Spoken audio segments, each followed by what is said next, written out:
આઈ એમ વૈદ્ય હેતલ પી સોની. આજે આપણે શ્રાવણ માસમાં ઉપવાસ કેમ જરૂરી અને કયા કયા શાકભાજી ના ખાવા અને તેની પાછળના વૈજ્ઞાનિક કારણનો અભ્યાસ કરીશું. શ્રાવણ માસ શરૂ થાય અને વરસાદની સિઝન પણ ચાલુ થઈ જાય. વરસાદ ધોધમાર પડતો હોય અને સૂર્યનારાયણ તો નામો નિશાન ના હોય, સૂર્ય તો દેખાય જ નહીં. તો આ વખતે વાતાવરણમાં પણ ભેજવાળી હવા હોય અને તે જ રીતે સૂર્યપ્રકાશના અભાવે શરીરનો જઠરાગ્નિ પણ મંદ હોય. એટલે તમે જે ખોરાક કન્ઝ્યુમ કરો છો તે પણ પચવું અતિ મુશ્કેલ છે. તો આવા વખતે તમારા જઠરાગ્નિને ટકાવી રાખવા માટે બને તેટલું એક જ ટાઈમ જમવાનો પ્રયત્ન કરો અને બીજા ટાઈમ ભૂખ્યા રહેવાનો પ્રયત્ન કરો. એટલે જ આપણામાં એકટાણા કહેવામાં આવે છે.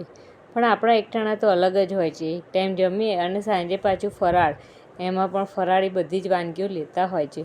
તો આની પાછળનું વૈજ્ઞાનિક સત્ય અને વૈજ્ઞાનિક પર્પઝ તો સોલ્વ થતો જ નથી. તો સમજો મિત્રો, ચોમાસામાં બને તો ઉકાળીને અડધું કરેલું નવસેકું ગરમ પાણી પીવાનું રાખો અને એક ટાઈમ જમવાનું રાખો. હવે એક ટાઈમ જમવામાં પણ લોકો એક ટાઈમમાં 2 ટાઈમનું જમવાનું જમી લેતા હોય છે, જાણે બીજી વખત જમવાનું મળવાનું જ ના હોય એમ.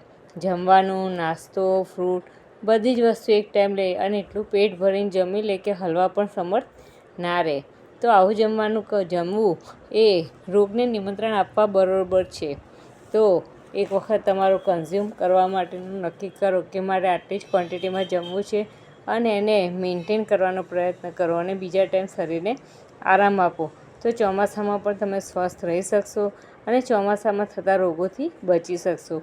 તે જ રીતે ચોમાસામાં રીંગણ, મૂળા, મોગરી અને શેરડી ખાવાની ના પાડી છે, કારણ કે આ ઋતુમાં શરીરમાં અતિશય પિત્ત વધે છે અને વાયુ પણ વધે છે. આથી વાયુના રોગો થવાની સંભાવના ખૂબ જ વધી જાય છે. જ્યારે રીંગણ, મૂળા, મોગરી એ બધા ઉષ્ણ છે અને પિત્તવર્ધક છે.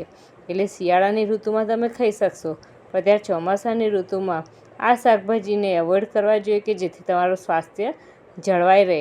આથી શાસ્ત્રમાં જે પણ તમને નિયમોનું પાલન કરવાનું કીધું છે એની પાછળ તમારા વૈજ્ઞાનિક કન્સેપ્ટ પણ જોડાયેલા છે કે જેનાથી તમે સ્વસ્થ આયુષ્યનું પ્રાપ્તિ કરી શકો અને તમે સારી લાઈફસ્ટાઈલને મેન્ટેન કરી શકો.